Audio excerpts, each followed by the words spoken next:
అండి. అందరికీ వినాయక చవితి శుభాకాంక్షలు. అందరికీ ఇష్టమైన పండుగ వినాయక చవితి.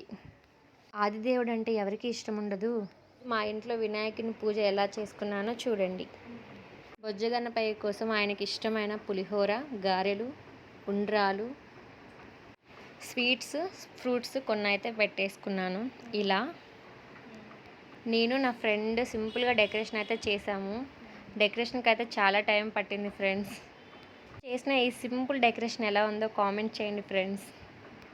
మా సైడ్ అయితే ఉండ్రాల పాయసం ఆరిది చేస్తారు, కానీ నాకైతే అవి రావు చేయడం, అందుకని మేము ఇలా చేసుకున్నాము. మీకు వచ్చా ఫ్రెండ్స్ ఆరిది ఉండ్రాలు చేయడం?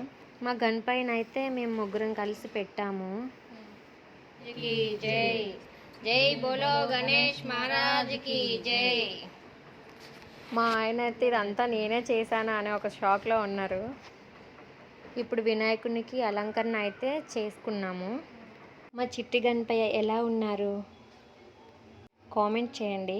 మేమైతే ఇప్పుడు ఇంకా పూజను స్టార్ట్ చేస్తున్నాము. వినాయకుని అష్టోత్తరాలతో పూజను అయితే స్టార్ట్ చేసేసాము. చిన్నప్పుడు అసలు మేమైతే పూజ దగ్గర కూర్చునే వాళ్ళమే కాదు. ఎప్పుడెప్పుడు సాంగ్స్ వేస్తారా, ఎప్పుడెప్పుడు డ్యాన్స్లు వేద్దాం, ఎప్పుడెప్పుడు దుంకుదామా అని చూసేవాళ్ళం. ఇప్పుడు మనమే చేసుకోవాలి కదా పూజ అయితే. ఇలా మా పూజ కంప్లీట్ అయితే అయిపోయింది. మేము వినాయకుని పూజ ఎలా చేసాము కామెంట్ చేయండి. మా పూజ అయితే కంప్లీట్ అయిపోయింది. జై బోలో గణేష్ మహారాజ్కి జై.